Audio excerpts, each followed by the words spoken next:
సర్వకృపానిధి మహాపరిశుద్ధుడు మహాఘనుడైన మన ప్రభు అయిన యేసుక్రీస్తు వారి ఘనమైన నామమునకు మహిమ కలుగును గాక.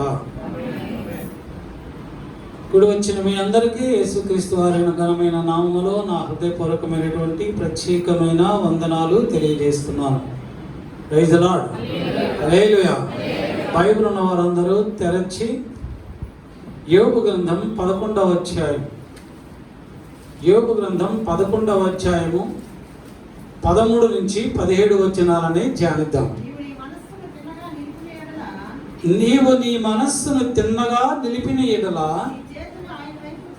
నీ చేతులు ఆయన వైపు చాచిన ఎడల,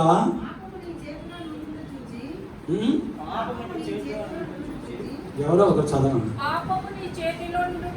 పాపము నీ చేతిలో నుండుట చూచి నీవు దానిని విడిచిన ఎడల, నీ గుడారములలో నుండి దుర్మార్గతను నీవు కొట్టివేసిన ఎడల, నిశ్చయముగా నిర్దోషివై నీవు సంతోషించెదవు, నిర్భయుడవై నీవు స్థిరపడి ఉందువు. నిశ్చయముగా నీ దుర్దశను నీవు మరచెదవు. దాటిపోయిన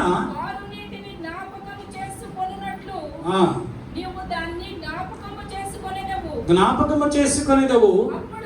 అప్పుడు నీ బ్రతుకు మధ్యాహ్న కాలపు తేజస్సు వలె అధికముగా ప్రకాశించును. Praise the Lord. Praise the Lord. ఎప్పుడు?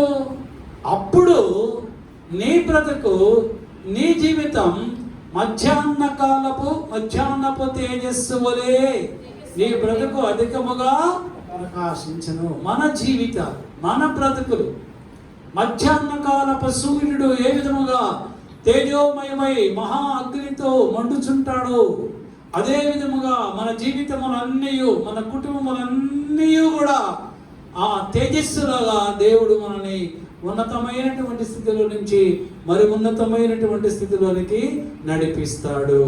Praise the Lord. ఎప్పుడు మన మనస్సులు తిన్నగా నిలిపిన ఎడల, ఆయన మీద నిలపాడం. మన మనస్సులు ఎవరి మీద? ప్రభు మీద నిలపాలి. అంటే ప్రభు ఎక్కడ ఉండాలా? మన మనస్సులో ఉన్నప్పుడు, మనము ఆయన వైపు మన చేతులు చాచినప్పుడు, మన పాపములను, మన దుర్మార్గతలను మనము విడిచిపెట్టినప్పుడు, అప్పుడు నీవు నిర్భయముగా నువ్వు ఉంటావు. అప్పుడు నిర్దోషిగా నువ్వు ఉంటావు. ఏ యొక్క దీనస్థితి కూడా నీకు రాదు. నిత్యము దేవుడు నిన్ను ఉన్నతమైనటువంటి స్థితిలో ఉంచుతాడు. Praise the Lord. ఈ లోకములో, ఈ ప్రపంచములో అన్నిటికంటే మహావేగముగా పరిగెత్తేది మన యొక్క మనస్సు. మహావేగముగా పరిగెత్తుతుంది. మనం ఇక్కడే ఉంటాం, మందిరంలో ఉంటాం, కానీ మన మనస్సు మన స్వాధీనంలో ఉండదే. అది ఎక్కడో ఆలోచిస్తుంటారు, దేని గురించో ఆలోచిస్తుంటుంది కదా, దేని గురించో ఆలోచిస్తుంటుంది. మన యొక్క శరీరము మందిరములో ఉంటుంది, కానీ మన ఆత్మ, మన మనస్సు మరెక్కడో ఆలోచిస్తూ ఉంటుంది. ఇంటి దగ్గర ఉన్న వారి గురించో, ఇంట్లో ఉన్న వారి గురించో, వీధిలో ఉన్న వారి గురించో, ఆఫీసులో ఉన్న వారి గురించో, మరెక్కడ ఉన్న వారి గురించో ఆలోచిస్తుంది. కారు కొనుక్కుందామనో, బిల్డింగ్ కొనుక్కుందామనో, లంచ్ అయిపోయిన తర్వాత ఏ పెద్ద స్టార్ హోటల్కి వెళ్ళి ఫ్యామిలీతో గట్ట గదిలో పాల్గొందామనో, భోజనం చేద్దామనో, స్నేహితులు కలిసి మరెందుకో దాని గురించి ఏం చేయాలని ఆలోచిస్తుంది మనస్సు.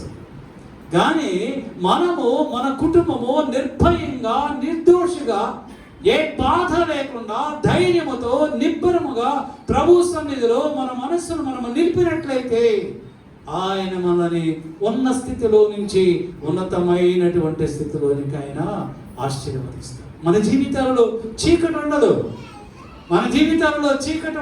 చీకటి అంటే సాతాను క్రియలు, చీకటి అంటే వ్యాధులు, రోగాలు, మరణం. చీకటి అంటే మరణంతో పోరాడటం. చీకటి అంటే అసమాధానంతో కూడి ఉండటం.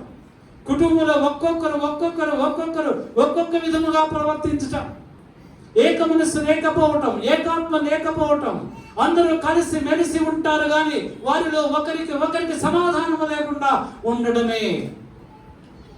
అయితే ప్రభు అంటున్నారు, మీ మనస్సు నా యందు నిలిపిన ఎడలా, మీ మనస్సులో నేనుండిన ఎడలా, నన్ను నిలుపుకున్నట్లయితే నేను మీ అందరికీ కూడా మీరు ఊహించినటువంటి సంతోషమును ఆనందమును మీ కుటుంబాలకు నేను అనుగ్రహిస్తాను. అటువంటి ఆనందము సంతోషము ప్రభువు ఈ యొక్క పునరుద్ధాన దినమందు, ఈ మొట్టమొదటి పునరుద్ధాన దినమందు ప్రభు మీ అందరికీ అనుగ్రహించనుగాక. ఆమేన్, ఆమేన్. ప్రభువును మన హృదయములో ఉంచుకోవటం అంటే, మన మనస్సులో ఉంచుకోవటం అంటే దాని అర్థం ఏమిటంటే, అపోస్తలుడైన పౌలు అంటున్నాడు, ఎఫెసీయులకు రాసినటువంటి పత్రిక 2వ అధ్యాయము 3వ వచనాన్ని చదువుకుందాం. వారితో కలిసి అంటే అవిధేయులతో కలిసి మనం అందరమును శరీరము యొక్కయు మనస్సు యొక్కయు కోరికలు నెరవేర్చుకొనుచు మన శరీరాశలను అనుసరించి మునుపు ప్రవర్తించుచు కడమవారి వలనే స్వభావ సిద్ధముగా దేవోగ్రతకు పాత్రులమై ఉంటిమి. అవిధేయులతో కలిసి మన అందరము, అవిధేయులు అంటే విధేయత లేనివారు. విధేయత లేనివారు ఎవరు? విధేయత లేనివారు. ఎవరు విధేయత లేనివారు? ఎవరు విధేయత ఉన్నవారు? ఎవరైతే ప్రభువును నమ్ముకున్నారో, ఎవరైతే ప్రభువును తన మనస్సులో నిలుపుకుంటారో, ఎవరైతే ప్రభు యొక్క మనస్సులో ఉంటారో వారందరూ కూడా ప్రభువుకి విధేయులుగా ఉంటారు. ప్రభువుకి విధేయులుగా ఉంటారు అంటే ఎవరైతే ప్రభువును వెంబడిస్తున్నారో అంటే మనం అందరము కూడా ఆయనకు విధేయులమే. కానీ మనమందరము ప్రభువును కలిగి ఉండి కూడా అవిధేయులుగా మనం ఉన్నట్లయితే, అవిధేయులు అంటే సాతాను క్రియలు చేసేవారు. అవిధేయులు అంటే సైతాను యొక్క సంబంధులు. అవిధేయులు అంటే విగ్రహారాధికులు. ఎవరైతే ప్రభువుకు విధేయులుగా ఉండరో వారందరూ కూడా అవిధేయులే. ఎవరైతే ప్రభువుకు విధేయులుగా ఉండరో వారందరూ కూడా అవిధేయులే. అటువంటి వారందరూ కూడా అపోస్తలుడైన పౌలు అంటున్నాడు, వారందరూ కూడా దేవుని యొక్క ఉగ్రతకు పాలవుతారు. దేవుని యొక్క ఉగ్రతకు పాలవుతారు. ఆ దేవుని యొక్క ఉగ్రత మన కుటుంబాలలో, మన బిడ్డలలో, మనలో ఉండకుండా ఉండాలి అంటే మనం ఏం చేయాలంటే మనం అందరము కూడా ప్రభువుకు విధేయులమై జీవించాలి. ఆ విధేయత మనకు కావాలి అంటే ప్రభువు మన మనస్సులో ప్రభు ఉంటే అప్పుడు మనకు విధేయత వస్తుంది. మన మనస్సులో ప్రభు లేడనుకో ఏంటి వస్తుంది? చదవండి, రోమీయులకు రాసినటువంటి పత్రిక 1వ అధ్యాయం 28 నుంచి 32 వరకు. యేసు ప్రభు మన హృదయములో లేకపోతే, యేసు ప్రభును మన మనస్సులో మనము ఉంచుకొనకపోతే, మరియు వారు తమ మనస్సులో దేవునికి చోటు ఇవ్వలేదట. ఎవరు చోటు ఇవ్వలేదు? దేవునికి అవిధేయులు కాని వారు దేవునికి చోటు ఇవ్వలేదు. ఎవరు వారు? చదువు. కనుక చేయరాని కార్యములు చేయుటకు దేవుడు వారిని భ్రష్ట మనస్సుకు అప్పగించెను. అట్టివారు సమస్తమైన దుర్నీతి చేతను, దుష్టత్వము చేతను, లోభము చేతను, ఈర్ష్య చేతను నిండుకొని మత్సరము, నరహత్య, కలహము, కపటము వారై కొండెవాండ్రును, అపవాదులను, ఇటువంటి దుర్గుణములు 21 దుర్గుణములు గురించి అక్కడ వ్రాయబడింది. ఇవన్నీ వాళ్ళు కలిగి ఉంటారు. ఎవరు? దేవుని ఉగ్రతకు పాలైన వారు. దేవునికి ఎవరైతే అవిధేయతగా ఉంటారో వారిలో ఇటువంటి చెడ్డ గుణములన్నీ ఉంటాయని అపోస్తలుడైన పౌలు మాట్లాడుతున్నాడు. ఎవరైతే అవిధేయతగా ఉంటారో, సైతాను క్రియలు చేస్తూ ఉంటాడో, సైతాన్ ఏం చేస్తాడంటే, కొరింథీయులకు రాసినటువంటి 2వ పత్రిక 4వ అధ్యాయం 4వ వచనం చదవండి. సైతాను చేసేటువంటి క్రియ దేవుని స్వరూపమై ఉన్న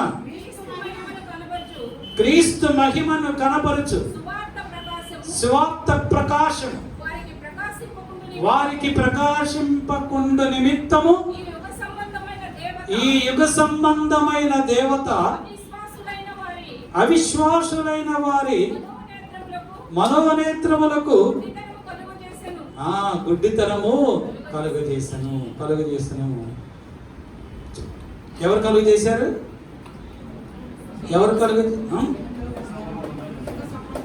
ఇహలోక సంబంధమైన దేవత. ఇహలోక సంబంధమైనటువంటి దేవత ఎవరు? అపవాది. ఈ లోకాధికారి ఎవరు? అపవాది.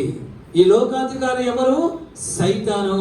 ప్రభు అంటున్న శిష్యులతో, ఇదిగో లోకాధికారి వచ్చుచున్నాడు, వానికి సంబంధించిన నా దగ్గర ఏమీ లేదు.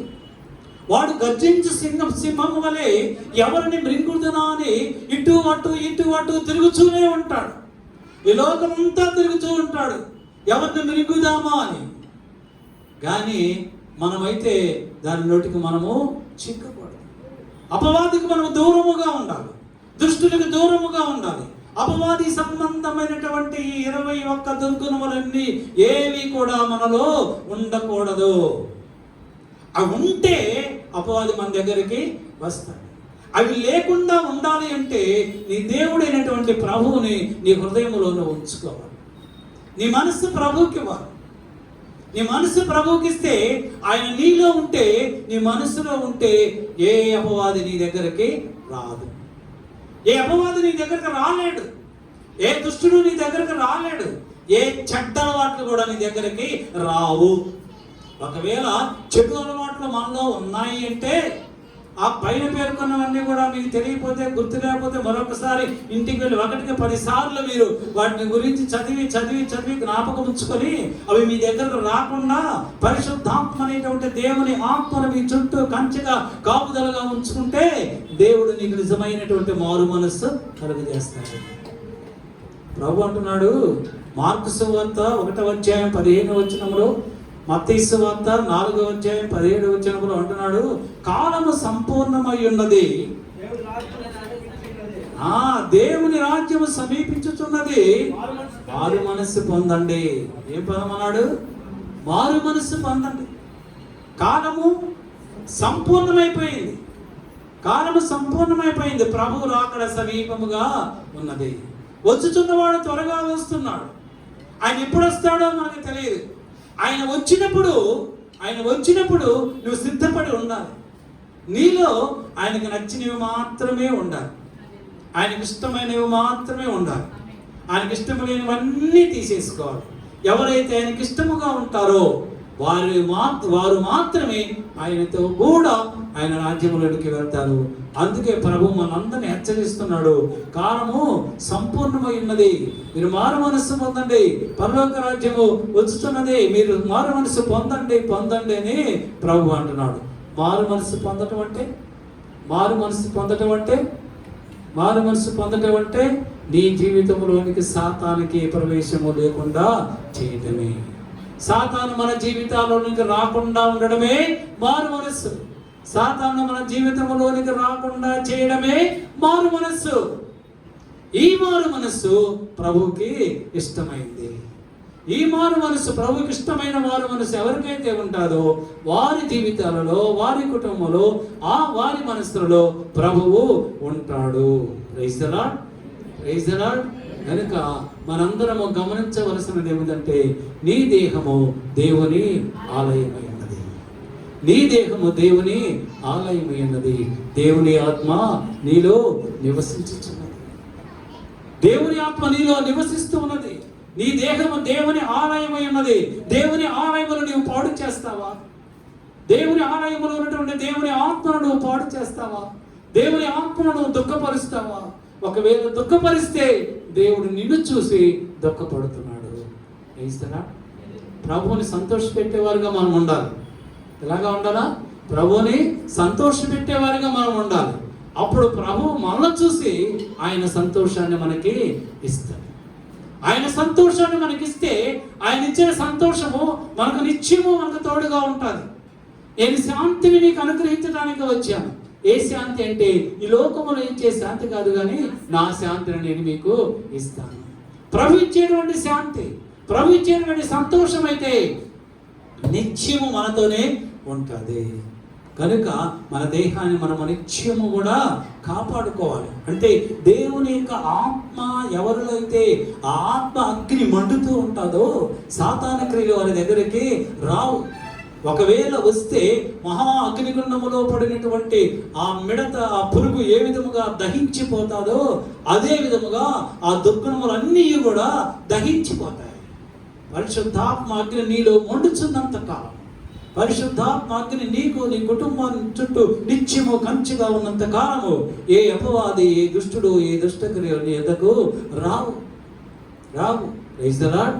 అందుకే ప్రభు అంటున్నాడు సాతానుతో, సాతాను ఇదిగో నీతిమంతుడు యథార్థవంతుడు నా యందు భయభక్తులు కలిగినటువంటి యోబు ఉన్నాడు, అతను ఏమి చేయలేవు అంటే సాతాను అంటుంది, ప్రభువా అతను అందుకు ఎలాగా ఉన్నాడు? అతను చుట్టూ నువ్వు పరిశుద్ధాత్మ కంచెను కావుదలుగా ఉంచావు. నీ ఆత్మ కంచె కావుదలుగా ఉంది కనుక అపవాది నేను ఏమీ కూడా చేయలేకపోతున్నాను. దేవుని ఆత్మ అనేటువంటి అగ్ని నీలో మండుచున్నంత కాలము ఏ దుర్గుణము నీ దగ్గరికి రాదు. నిత్యము ప్రభు నీలో ఉంటాడు, నిన్ను వెలిగిస్తాడు. Praise the Lord. Hallelujah, hallelujah. రెండవ దినవృత్తాంతముల గ్రంథం 11వ అధ్యాయం 15, 16 వచనాలు చదువుకుందాం.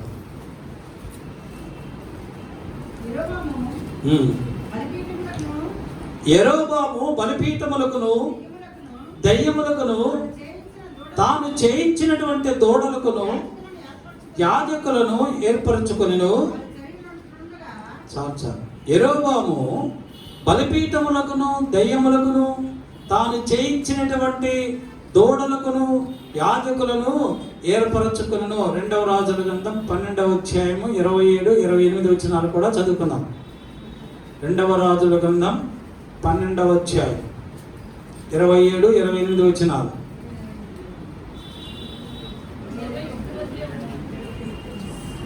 లేదా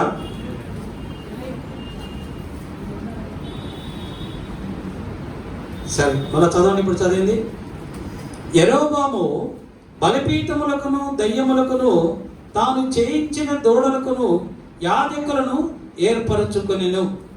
16వ వచనములో వారి చర్యలు అట్లుండగా ఇశ్రాయేలీల గోత్రముల యందంతటను ఇశ్రాయేలీల దేవుడైన యెహోవాను వెదకుటకు మనస్సు నిలుపుకొనిన వారు తమ పితరుల దేవుడైన యెహోవాకు బలులు అర్పించుటకై యెరూషలేమునకు వచ్చిరి.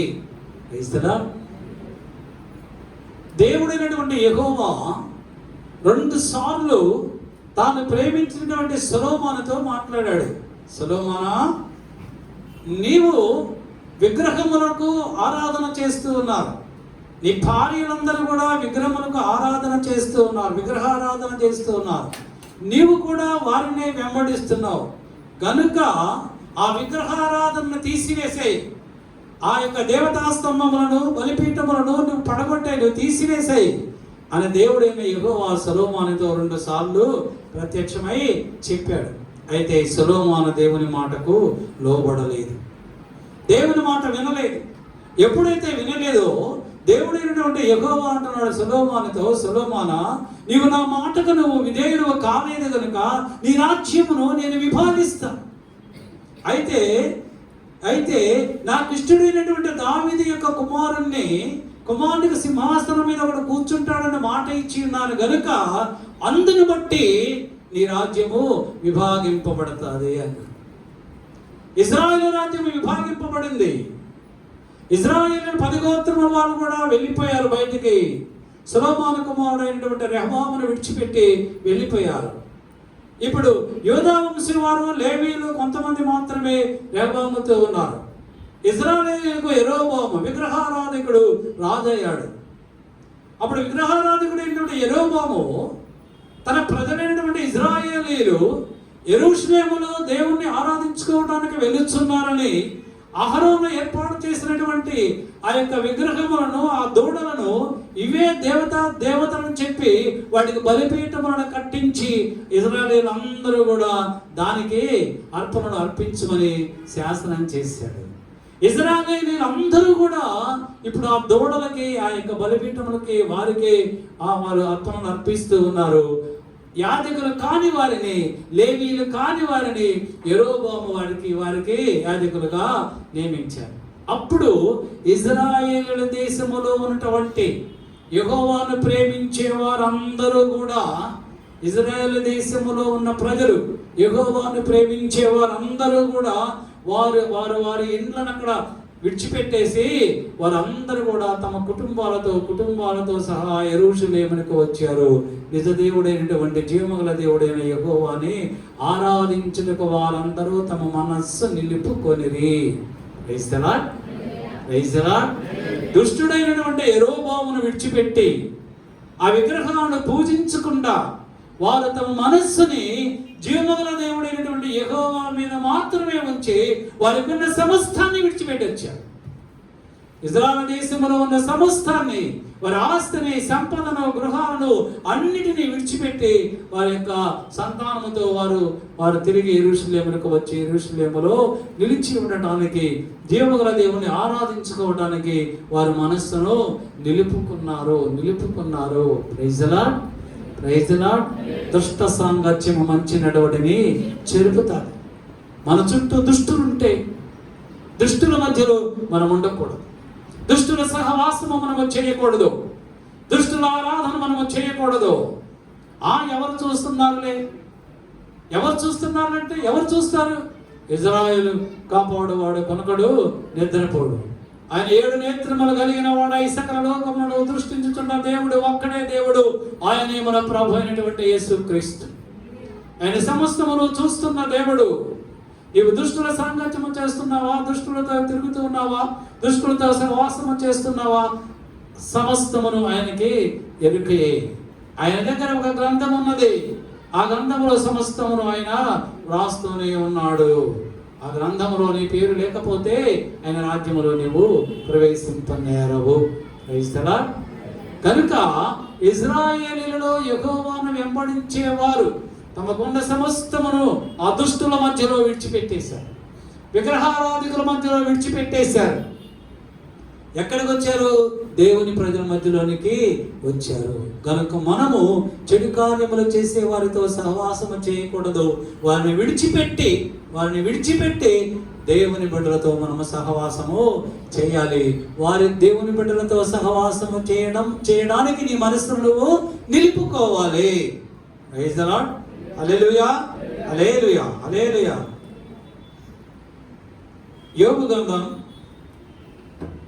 యోబు గ్రంథము 1వ అధ్యాయము, యోబు గ్రంథం 1వ అధ్యాయము 8వ వచనం నుంచి 12వ వచనంకు రాయబడుతుంది. చాలు చదువుతున్నాను. అక్కడ రాయబడుతుంది, యోబు ఒక్క దినములోనే సమస్తమును కూడా కోల్పోయాడు.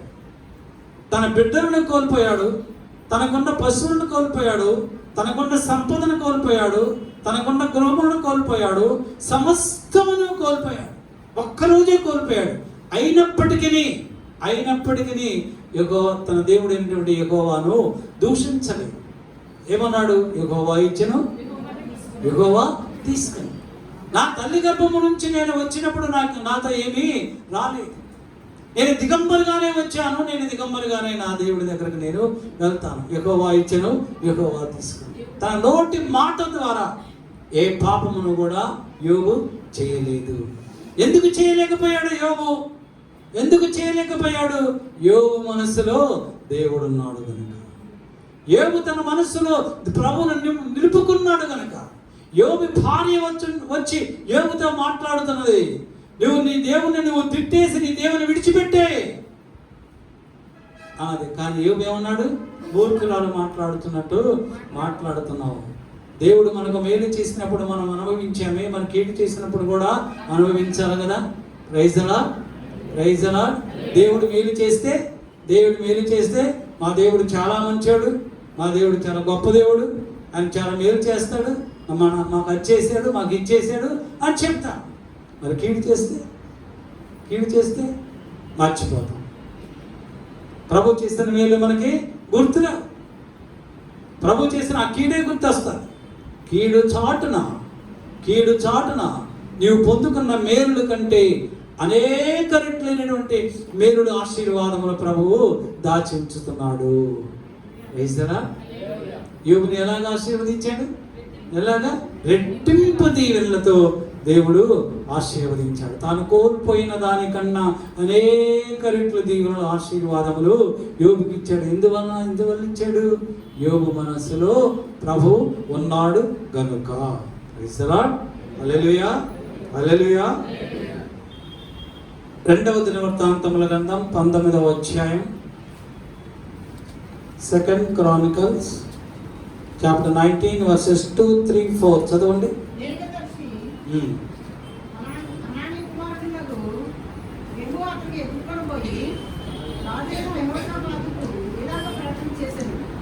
మళ్ళా చదువు. దీర్ఘదర్శి హనానీ కుమారుడగు అతని ఎదుర్కొనబోయి రాజైన యెహోషాపాతుకు ఇలాగు ప్రకటన చేసిన, నీవు భక్తిహీనులకు సహాయము చేసి యెహోవా శత్రువులకు స్నేహితుడు ఇంటివి కదా. అందువలన యెహోవా సన్నిధి నుండి కోపము నీ మీదికి వచ్చును.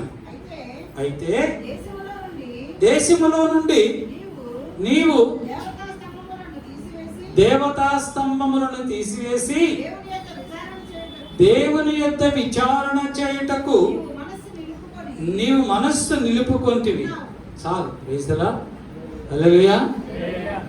ప్రవక్త వచ్చి యోధారాజైన యెహోషాపాతుతో చెబుతున్నాడు, యెహోషాపాతు, నీవు విగ్రహారాధికుడు భక్తిహీనుడైనటువంటి ఆహాబుతో స్నేహము చేశావు. బాగా గమనించిన వాక్యం. నీవు స్నేహము చేసిన ఎడల దేవుని బిడ్డలతోనే స్నేహం చేయాలి. స్నేహము చేసిన ఎడల దేవుని బిడ్డలతోనే స్నేహం చేయాలి. కానీ దేవుని బిడ్డైనటువంటి యెహోషాపాతు ఎవరితో స్నేహం చేశాడు? విగ్రహారాధికుడైన ఆహాబుతో స్నేహం చేశాడు. ఎలాగా స్నేహం చేశాడు? ఆహాబుతో వియ్యమొందెను అని వ్రాయబడతాడు. ఆహాబుతో వియ్యమొందాడు, పెళ్లి చేసుకున్నాడు, కోడను తెచ్చుకున్నాడు ఇంటికి. తెచ్చుకోవచ్చా? విగ్రహారాధికుల పిల్లని వివాహం చేసుకోవచ్చా దేవుని బిడ్డలు? దేవుని కుమారులు దెయ్యముల కుమారులతో వివాహం పొందారు. అంటే అపవాది సంబంధులతో విగ్రహారాధికులతో వియ్యమందితే దేవుడు ఏమంటున్నాడు? వారిని శపిస్తూ ఉన్నాడు.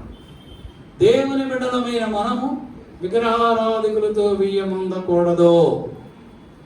ప్రవక్త వచ్చి యెహోషాపాతుతో చెప్తున్నాడు, నీవు విగ్రహారాధికుడైనటువంటి ఆహాబుతో వియ్యమంది ఆహాబుతో స్నేహం చేశావు. అయితే ఇప్పుడు నువ్వు మారు మనసు పొంది నీ దేశంలో ఉన్నటువంటి విగ్రహములన్నింటినీ కూడా, బలిపీఠములన్నింటినీ నువ్వు తీసివేసి నీ దేవుడైనటువంటి యెహోవాను నువ్వు నీ మనస్సు యందు నిలుపుకొని ఉన్నావు గనుక నేను నిన్ను ఆశీర్వదిస్తాను. ఇప్పటికైనా సరే ఎవరైనా తెలుసో తెలియకో చేస్తే ఆ చెడువారితో స్నేహములు మానివేసి మీ మనస్సులో ప్రభును మాత్రమే ఉంచుకుని మీలో ఉన్న విగ్రహములన్నిటినీ తీసివేసి ప్రభువును మాత్రమే ఉంచుకున్నట్లయితే, ప్రభువుతో సహవాసము చేసినట్లయితే, ప్రభువుతో స్నేహము చేసినట్లయితే దేవుడు నిన్ను, నీ కుటుంబాన్ని బహుగా ఆశీర్వదిస్తాడు. Praise the Lord. హల్లెలూయా, హల్లెలూయా.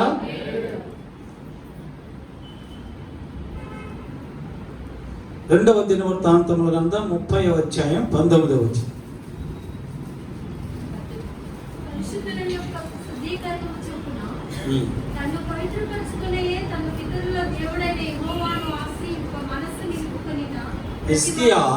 హిజ్కియా రాజు అయినటువంటి హిజ్కియా తన పితరుడైనటువంటి యెహోవాను ఆశ్రయింప మనస్సు నిలుపుకొనిన ప్రతివాని నిమిత్తము దయగల యెహోవా ప్రాయశ్చిత్తము చేయునుగాక అని ప్రార్థించగా,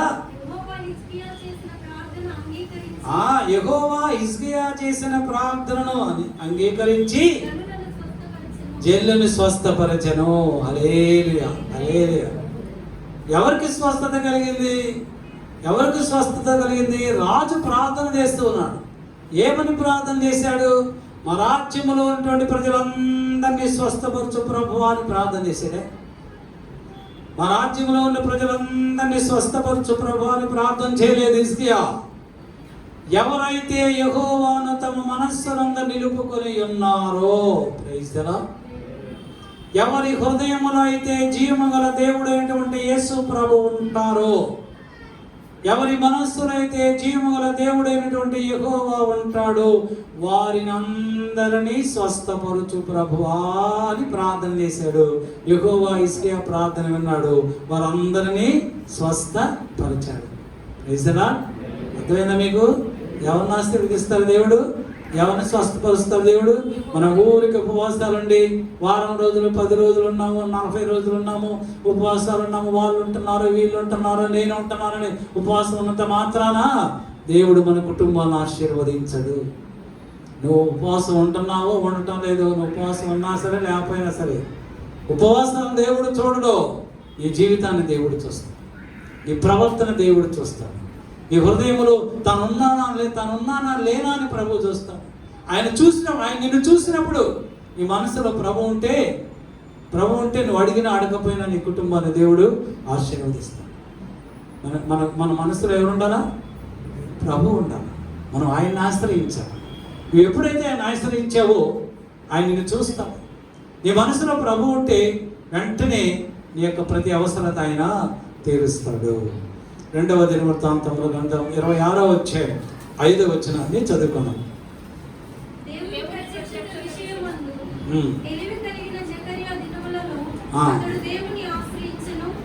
అతడు దేవుని ఆశ్రయించిన జకరియా దినములలో రాజైనటువంటి ఉజ్జియా జకరియా దినములలో ప్రభువుని ఆశ్రయించెను. అతడు యెహోవాను ఆశ్రయించినంత కాలము దేవుడు అతని వర్ధిల్ల చేసెను. Praise the Lord. ప్రభువుని ఆశ్రయించాడు ఉజ్జియా ప్రభువును ఆశ్రయించినంత కాలము ఉజ్జియాని బహుగా ఆశీర్వదించాడు. ఆ తర్వాత రాయబడుతుంది, ఉజ్జియాకి ఒకనొక సందర్భంలో గర్వము అతిశయం వచ్చినప్పుడు కుష్ఠవ్యాధి వచ్చి దేశంలో నుంచి తరిమివేయబడ్డాడు. కానీ ఇప్పుడైతే ఉజ్జియా యెహోవాను ఆశ్రయించాడు కనుక దేవుడు ఉజ్జియా యెహోవాను ఆశ్రయించినంత కాలము కూడా ఆశీర్వదించాడు. ఆశ్రయించడం అంటే మీకు అన్ని విషయాలు కూడా అరటిపండు ఒలిచి నోట్లో పెట్టినట్లుగా చెప్తూ ఉన్నాం. ఆశ్రయించడం అంటే ఏంటి? మనస్సును నిలుపుకోవటం అంటే ఏంటి? ప్రభుతో స్నేహం చేయడం అంటే ఏంటి? ఆశ్రయించటం అంటే ఏంటంటే మొదటిగా హృదయపూర్వకముగా దేవుని వైపు తిరగటం. మన హృదయపూర్వకముగా దేవుని వైపు తిరగాలి. కొంచెముగా కాదు, 100% ప్రభు వైపు తిరగాలి. అది ప్రభుని ఆశ్రయించడం అంటే. రెండవదిగా దేవుని సన్నిధి కోసం, నీతి కోసం, దేవుని సన్నిధి కోసం, నీతి కోసం ఆకలి దప్పులు కలిగి ఉండటమే యెహోవాని ఆశ్రయించడం. ప్రభు సన్నిధికి రావాలనేటువంటి, అంటే నీతివంతుడైన యేసు ప్రభు సన్నిధికి రావాలనేటువంటి ఆకలి నీకు, ఆకలి నీకు ఉండాలి. 10 రోజులు భోజనం లేకపోతే, తిండి లేకపోతే, ఒకేసారి ఆహారం దొరికితే ఎలాగా ఆతరంగా త్వరగా భోంచేస్తావో అంతకంటే వేగంగా ప్రభు సన్నిధికి రావడానికి నువ్వు వేగిరపడాలి. ప్రభు సన్నిధికి రావడానికి ఆకలి, దప్పిక, దాహం అవుతుంది. ఎండలో ఎడారిలో ప్రాణం పోయే పరిస్థితిలో ఉన్నావు. ఆ సమయంలో నీకు దాహం దొరికితే ఎంత ఆత్మతగా ఉత్సాహంగా ఉంటావో ప్రభు సన్నిధికి రావడానికి, నీతిని వెంబడించడానికి, నీతి సూర్యుని పొందుకోవడానికి అంత వేగముగా దేవుని సన్నిధికి నువ్వు రావాలి. అది దేవుణ్ణి ఆశ్రయించటం అంటే. దేవుని చిత్తాన్ని నెరవేర్చడానికి తన్ను తాను శ్రద్ధగా అప్పగించుకోవాలి. ప్రభు చిత్తాన్ని నెరవేర్చడానికి, మనుషుల చిత్తాన్ని నెరవేర్చడానికి కాదు, ప్రభు చిత్తాన్ని నెరవేర్చడానికి నిన్ను నీవు ఎలాగా సమర్పించుకోవాలి, ఎలాగా నిన్ను అప్పగించుకోవాలి? శ్రద్ధగా అప్పగించుకోవాలి. అది ప్రభుని ఆశ్రయించడం అంటే. దేవుడే అంతిమ సహాయమని విశ్వసించి ఆయన మీద ఆధారపడి, దేవుడే అంతిమ సహాయమని నువ్వు విశ్వసించావు అంటే నీకు సహాయము చేసేవాడు నీ దేవుడైన ప్రభువు తప్ప వేరే వాడు పైన ఆకాశం ఉంది కానీ, భూమి మీద కానీ, పాతాళం ఉంది కానీ లేడని నీవు విశ్వసించిన ఎడల అదే ప్రభుని ఆశ్రయించడము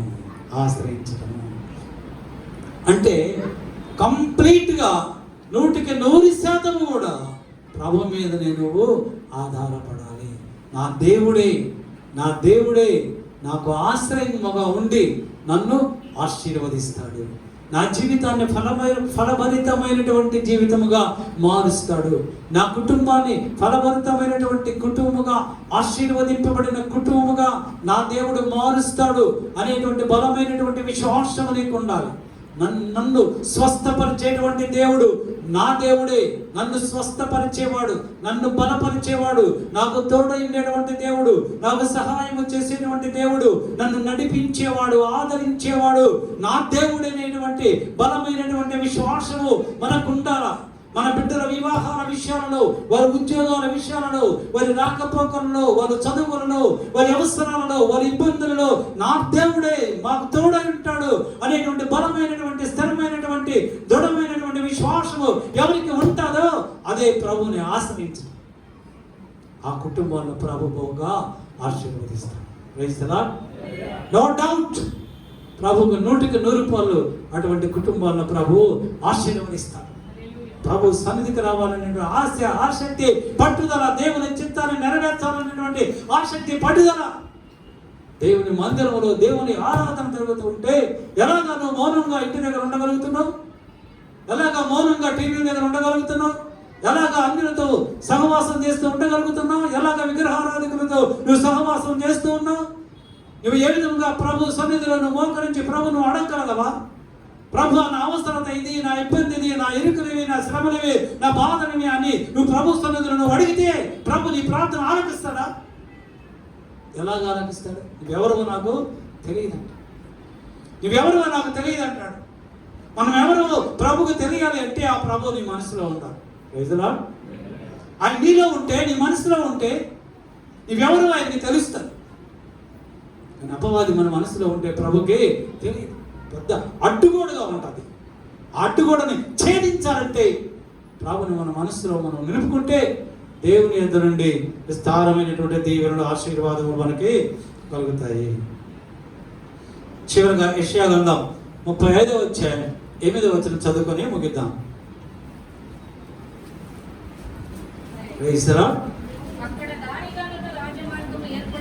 అక్కడ దారిగానున్న రాజమార్గము ఏర్పడును, అది పరిశుద్ధ మార్గమనబడును, అది అపవిత్రులు పోకూడని మార్గము, అది మార్గమున పోవు వారికి ఏర్పరచబడును. 3 లైనను దానిలో నడుచుచు త్రోవను తప్పక ఇందురు. చాలు. Praise the Lord. ఎవరి మనస్సులైతే ప్రభు ఉంటాడో వారు నడిచేటువంటి మార్గములు రాజమార్గములుగా చేస్తాడు ప్రభువు. Praise the Lord. ఎవరి మనస్సు అయితే ప్రభువు మీద నిలుపుకుంటారో వారి మార్గములను దేవుడు రాజమార్గములుగా చేస్తాడు. ఆ రాజమార్గములలో పరిశుద్ధులైనటువంటి మనము నడుస్తూ ఉంటాము.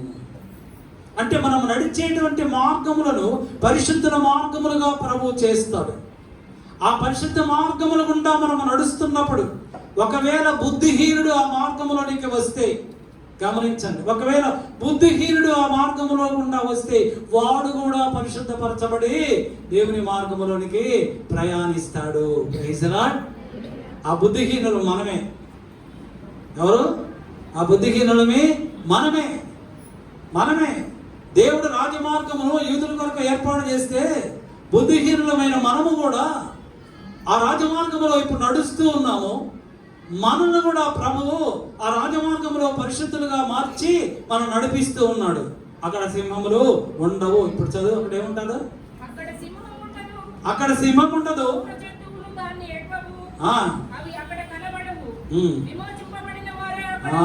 విమోచింపబడిన వారే అక్కడ నివసించెదరు. Praise the lord.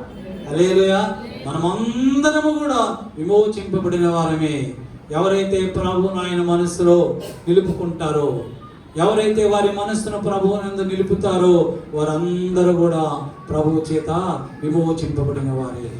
వారందరూ కూడా రాజమార్గములు ప్రభువు సన్నిధికి వెళ్ళేవారే. ఆయన వారి మార్గములను సరళము చేస్తూ ఉన్నాడు. ఆయన సన్నిధికి మనల్ని తీసుకుని వెళుతూ ఉన్నాడు. అక్కడ సూర్యుడు ఉండడు, చంద్రుడు ఉండడు. అక్కడ బంగారపు వీధులు ఉంటాయి. గొర్రెపిల్ల సింహాసనాసీనుడై ఆయన ఒక కాంతిలో మన అందరము కూడా ఆయన నామమును నిత్యము స్తుతిస్తూ ఆరాధిస్తూ ఉంటాము. కనుక దేవుని సంఘమా ఈ దినమందైనను నీ మనస్సుని ఆయన యందు, అంటే ప్రభువునందు నిలుపు. నీ చేతులు ఆయన వైపు చాపు. నువ్వు పాపమును మానివేసేయి. అప్పుడు నువ్వు నిర్దోషిగా ఉంటావు ప్రభు దృష్టిలో, నిర్భయుడిగా ఉంటావు ప్రభు దృష్టిలో. ఏ దుర్దశ నీకు రాదు. నిత్యము సంతోషము, సమాధానము, దీవెనలు, ఆశీర్వాదముల వర్షములు మన కుటుంబాలపై కురుమరించబడతాయి. అటువంటి అనుభవం, అటువంటి దీవెన, ఆశీర్వాదము ప్రభు మీ అందరికీ అనుగ్రహించునుగాక. ఈ వాక్యం ద్వారా ప్రభు మనందరినీ ఆశీర్వదించునుగాక. ఆమేన్. తల వంచండి, ప్రార్థన చేస్తున్నాం. మహాపరిశుద్ధుడు, మహాగణుడు మా ప్రభు, మా యేసు అల్పరమయోగ్యులము, ఏ పాటి వారం ఎంతటి వారము ప్రభు. గడిచిన నెలంతయు కాచి కాపాడి ఈ యొక్క జులై నెల మొట్టమొదటి పునరుద్ధాన మనకు మమ్మల్ని తోడుకొని వచ్చి ఈ దాసుల ముఖాంతరం నుండి మీరు మాట్లాడినటువంటి శ్రేష్టమైన లేఖనము ఉంటే మీకు స్తోత్రాలు.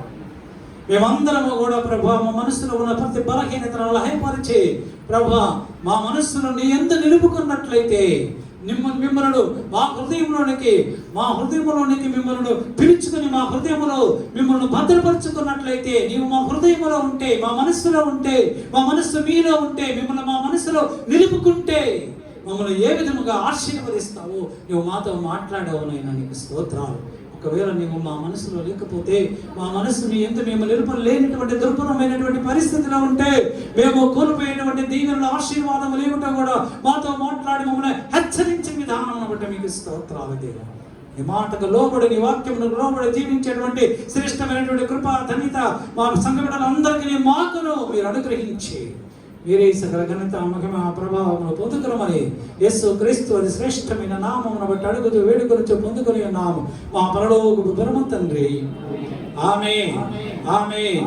మన పరమ తండ్రి అయినటువంటి దేవుని ప్రేమయు, మన ప్రభువును రక్షకుడైన యేసుక్రీస్తు వారి యొక్క కృపా రక్షణ, పరిశుద్ధాత్మ దేవుని కన్యోని సహవాసము సన్నిధి కూడి వచ్చినటువంటి సంఘ బిడ్డలందరికీ, ఇంకను రాలేకపోయిన వారందరికీ, వాక్యమును ప్రకటించిన దైవజనులు వారి కుటుంబములకును, యూట్యూబ్ ద్వారా వాక్యమును వినిచున్న వారందరికీ, లోకములో ఉన్న సకల పరిశుద్ధులకును ఇప్పుడును ప్రభు రాకడ పర్యంతము సదాకాలము తోడైండునుగాక. ఆమేన్. ఆమేన్. ఆమేన్. హల్లెలూయా. హల్లెలూయా. హల్లెలూయా. Praise the lord.